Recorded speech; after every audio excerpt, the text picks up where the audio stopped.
بسم اللہ الرحمن الرحیم۔ اللہم صلی علی محمد فی اول کلامنا، اللہم صلی علی محمد فی اوسط کلامنا، اللہم صلی علی محمد فی آخر کلامنا،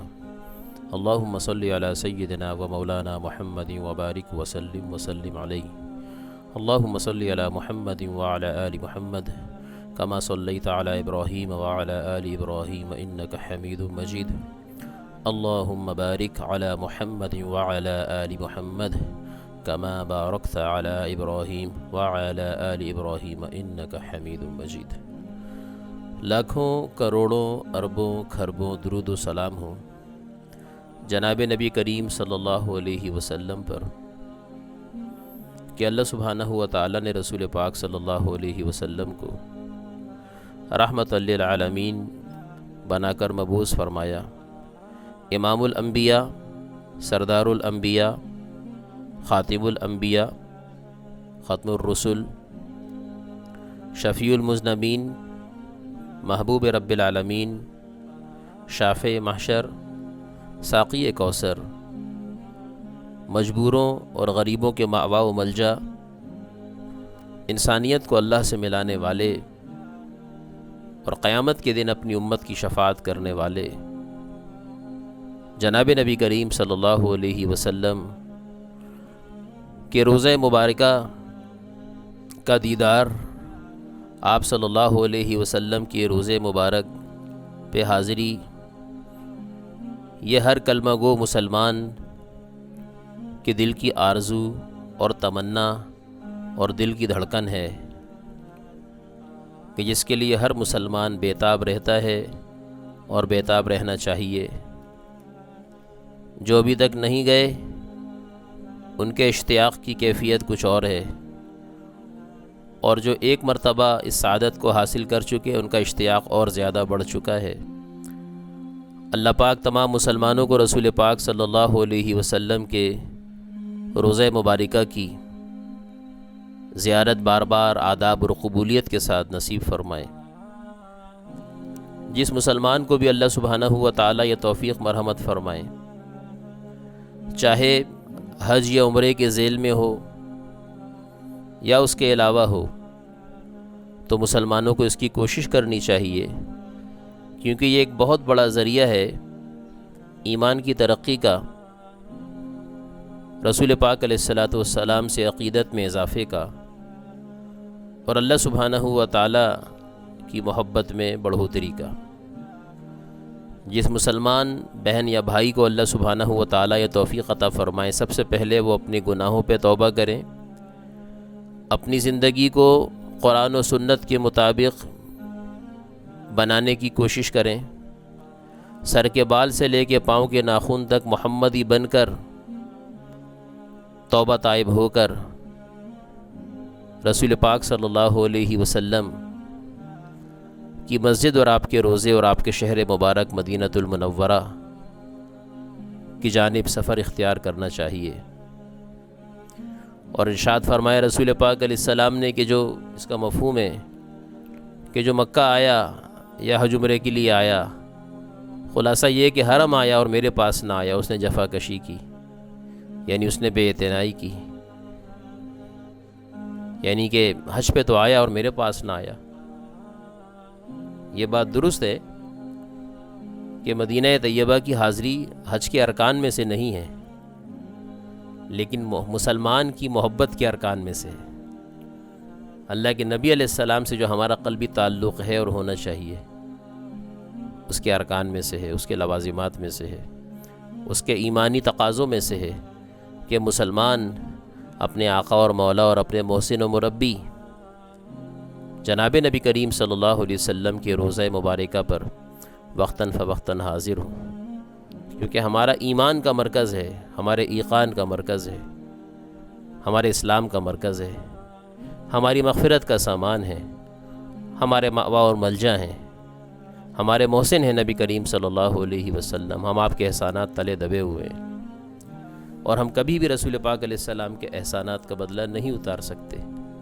لیکن اپنی محبت کے اظہار میں بار بار رسول پاک علیہ السلام کے روضہ مبارکہ پہ حاضر ہونا، آداب کے ذریعے سے، درود و سلام کے ہدیوں کے ساتھ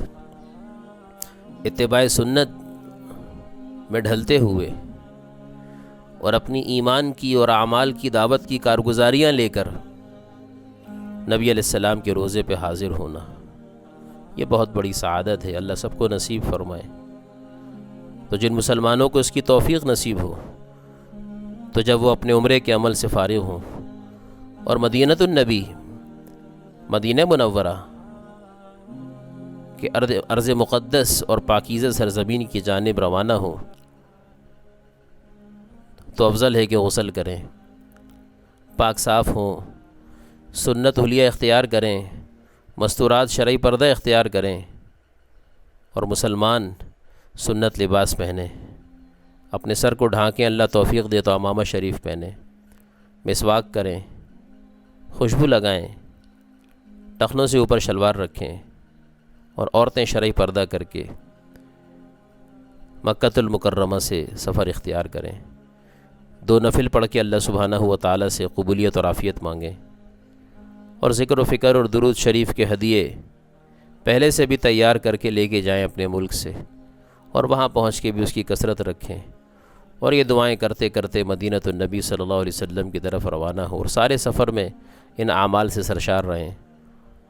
اور جب مدینۃ النبی صلی اللہ علیہ وسلم کے آثار نمودار ہوں اور دور ہی سے مسجد نبوی صلی اللہ علیہ وسلم کے بلند و بالا مینار جن کی تعداد 10 ہے، اور پھر تھوڑا سا آگے چل کے جب عمارتوں کی رکاوٹیں ہٹتی ہیں تو سبحان اللہ، وہ ایمان اور ایقان کا مرکز، اور وہ گنبد خضراء، وہ ہرا گنبد جو نبی کریم صلی اللہ علیہ وسلم کے روضہ مبارکہ کی نشانی اور علامت ہے، وہ نظر آنا شروع ہو جائے تو عشق و سرور کی کیفیت میں اضافہ ہو جاتا ہے، اور ہو جانا چاہیے۔ درود شریف کی کثرت کریں، شہر مبارکہ کی دعا پڑھیں، اللہم بارک لنا فیہا 3 مرتبہ پڑھ لیں، اللہم ارزقنا جناہا وحببنا الی اہلہا وحبب صالح اہلہا الینا، اور ایک اور دعا پڑھیں، اللہم انی اسألک خیرہا وخیر ما فیہا واعوذ بک من شرہا وشر ما فیہا۔ اور وہاں پہ داخل ہو کے نگاہوں کو قابو میں رکھتے ہوئے، جھکاتے ہوئے، اور کبھی کبھی نگاہ اٹھا کے گنبد خضراء کو دیکھتے ہوئے مسجد نبوی علیہ السلام میں براہ راست جا سکتے ہیں تو سب سے بہتر ہے، ورنہ اگر ہوٹل جانے کی مجبوری ہے، پابندی ہے، تو وہاں جا کے اپنا سامان رکھ کے، اور اگر کچھ آرام کا ضروری تقاضا ہے تھوڑا بہت آرام کر کے، ورنہ اگر بشاشت ہے طبیعت میں تو بغیر آرام کیے، کچھ کھانے پینے کا تقاضا ہے تو وہ بھی کر لیں، لمبا سفر تھا 400 کلومیٹر کا، استنجا وضو غسل ہے تو وہ بھی کر لیں، دوبارہ سے خوشبو لگا لیں، اور بہتر یہ ہے کہ مزید نئے کپڑے ہیں تو وہ پہن لیں، اور تیار ہو کے سنت حلیہ میں مسجد نبوی علیہ السلام کی جانب چلیں۔ مسجد نبوی علیہ السلام میں جب داخل ہوں تو مسجد کی حدود میں داخل ہوں تو اپنی چپلیں، بہتر یہ ہے کہ ہوٹل سے ہی ننگے پاؤں جائیں، ورنہ چپلیں وہاں پہنچ کے اتار کے ریک میں رکھ کے مسجد میں داخل ہونے کی دعا پڑھیں، اللہم افتح لی ابواب رحمتک وسہل علینا ابواب رزقک، اور اعتکاف کی دعا پڑھیں، اور درود شریف پڑھیں، اور اندر داخل ہو جائیں، اور مسجد نبوی علیہ السلام میں جا کے 2 رکعت تحیۃ المسجد، تحیۃ الوضو، اگر مکروہ وقت نہ ہو تو ادا کر کے، اور مسجد نبوی علیہ السلام میں آپ علیہ السلام کی روضہ مبارکہ کی زیارت کے لیے باب السلام سے داخل ہوں، بائیں جانب باب السلام ہے، وہاں سے داخل ہوں، اور ایک راہداری سیدھی سی چلتی ہوئی آ رہی ہے، اس میں چلتے چلے جائیں، درود شریف پڑھتے چلے جائیں، آداب کے ساتھ جائیں، اور آگے چل کے دائیں جانب کے اوپر قبلہ ہے، اور 6 صفیں ہیں، اور درمیان میں ممبر ہے، محراب ہے، اور بائیں جانب پہ سب سے پہلے چند قدم کے بعد مسجد کے درمیان میں ریاض الجنہ یہ وہ جگہ ہے جو نبی علیہ السلام کی حجرہ شریفہ کے ساتھ تھی، جس کو آپ نے فرمایا کہ میرے ممبر اور حجرے کے درمیان جو جگہ ہے وہ جنت کا ٹکڑا ہے۔ واقعتاً یہ حقیقتاً جنت کا ٹکڑا ہے۔ جو اس ٹکڑے میں جا کے بیٹھا تو آداب یہ ہے کہ وہاں پہ نوافل ادا کریں، اللہ سے دعا کریں، اور کوئی قسم کھائے کہ خدا کی قسم میں جنت کے اندر سے ہو کے آ رہا ہوں، تو اس کی قسم غلط نہیں ہوگی، یہ حانث نہیں ہوگا، کیونکہ واقعتاً یہ جنت کا ہی ٹکڑا ہے۔ اور وہاں پہ مختلف ستون ہیں، اور ان کو استوانہ کہتے ہیں، استوانہ عائشہ اور مختلف ستون۔ یہ وہ مقامات ہیں جہاں پہ ازواج مطہرات ہوا کرتی تھیں، یا بعض ازواج مطہرات کے خیمے تھے۔ اور اما عائشہ رضی اللہ تعالیٰ عنہ کا اصل خیمہ وہ جہاں نبی علیہ الصلوۃ والسلام کا روضہ ہے، وہاں سے نوافل پڑھ کے کوشش کریں کہ کسی مسلمان کو اذیت نہ دیں، رش ہوتا ہے دھکم پیل نہ ہو، صبر سے کام لیں، اور جتنا وقت مناسب ہو اتنا وہاں پہ ٹھہریں۔ اگر رش نہیں ہے تو اچھی بات ہے، دیر تک نوافل پڑھیں، دعائیں کریں، بیٹھیں۔ سامنے اصل ممبر ہے جہاں نبی علیہ السلام خطبہ دیا کرتے تھے، اور اگر رش زیادہ ہے تو پھر مختصر نوافل پڑھ کے دعا کر کے جگہ خالی کریں، پیچھے مسلمانوں کو اندر آنا ہوتا ہے، اور وہاں سے نکل کے پھر روضہ رسول صلی اللہ علیہ وسلم کے سامنے سے ہوتے ہوئے درود و سلام کا ہدیہ پیش کریں۔ آپ صلی اللہ علیہ وسلم کے روضے کی جالی مبارک کے سامنے بڑا سا گول دائرہ ہے، جس پہ رسول اللہ صلی اللہ علیہ وسلم کا نام نامی لکھا ہے۔ وہاں پہ درود شریف کا ہدیہ پیش کریں، جتنا کھڑے ہونے کی توفیق ملے، نگاہوں کو جھکائیں، ادب سے کھڑے ہوں، اور الصلاۃ والسلام علیک یا رسول اللہ، اور درود شریف اور درود و سلام کے ہدیے، اور اپنی زندگی کی کارگزاری، اچھی کارگزاری جو آپ نے نیک اعمال کر کے آپ کو ہدیہ کیے، یا آپ نے جو دین کی محنت کر کے مسلمانوں کو دعوت دی،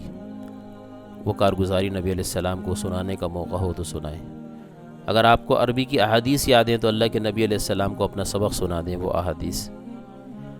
اور اللہ کے نبی علیہ السلام سے عرض کریں، کیونکہ حدیث میں آتا ہے کہ جو باتیں، جو درود و سلام روضہ مبارکہ کے قریب کیے جاتے ہیں، اللہ کے نبی علیہ السلام خود سنتے ہیں، جواب ارشاد فرماتے ہیں سلام کا۔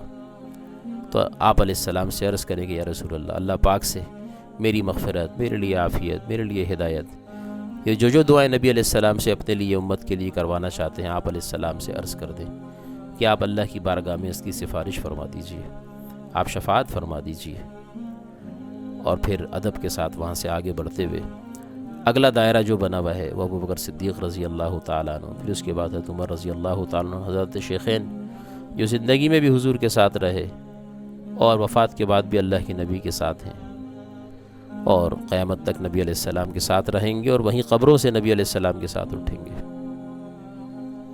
اور دو جگہیں اس حجرے کے اندر باقی ہیں، حضرت عیسیٰ علیہ السلام اور حضرت مہدی علیہ الرحمہ، ان کی تدفین کے لیے دو جگہوں کی گنجائش ہے اسلامی تاریخ کے اندر، اس کا ذکر بھی ہے، اور یہ حضرات قرب قیامت جب آئیں گے تو انتقال کے بعد یہیں پہ دفن کیے جائیں گے۔ تو یہ 5 حضرات وہاں پہ جمع ہو جائیں گے، 2 نبی، 2 صحابی اور 1 ولی، اور قیامت کے دن یہاں سے اٹھائے جائیں گے۔ اور حضرت عمر رضی اللہ تعالیٰ عنہ کے اوپر بھی سلام کرتے ہوئے، اور پھر ادب کے ساتھ باب البقیع جو اگلا دروازہ ہے وہاں سے باہر آ جائیں، اور پھر اللہ جب توفیق دیں اسی ترتیب کے اوپر بار بار روضہ رسول صلی اللہ علیہ وسلم پہ حاضری دیتے رہیں، درود و سلام پڑھتے رہیں،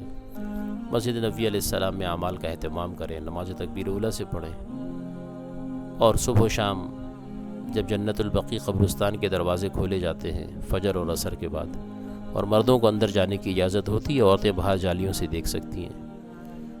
تو جنت البقیع میں چلے جائیں، صحابہ کی قبروں کا وہاں پہ دیدار کریں۔ نام تو نہیں لکھے لیکن پرانے لوگ بتاتے ہیں کہ یہ فلاں صحابی کی قبر کی جگہ ہے، یہ فلاں صحابی کی قبر کی جگہ ہے، تو وہاں پہ بھی ایصال ثواب کریں، دعا کریں، اور اللہ توفیق دے تو ہر نماز کے بعد تقریباً جنازے لائے جاتے ہیں پورے مدینے سے۔ کسی کا بھی انتقال ہو وہاں کے رہائشی کا تو اس کی چاہت ہو تو جنازہ وہاں پہنچا دیا جاتا ہے۔ حیۃ البقیع کے نام سے ایک ادارہ ہے جنت البقیع کے ساتھ ہی نیچے، وہاں ساری ترتیب کفن دفن کی ہوتی ہے، اور حکومت کی طرف سے ہوتی ہے، اللہ وہاں کی حکومت کو جزائے خیر عطا فرمائے،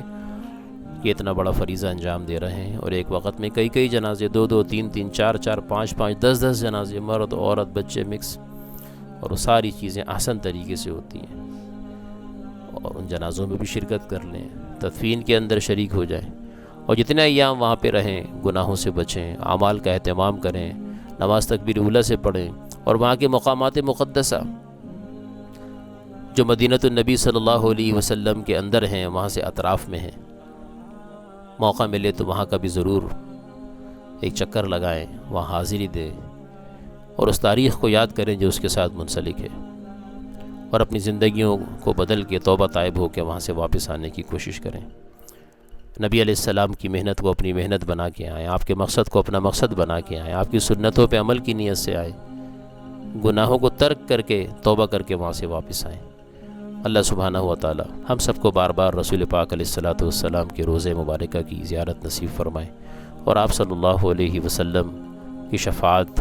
کا مستحق بنائیں۔ وآخر دعوانا الحمدللہ رب العالمین۔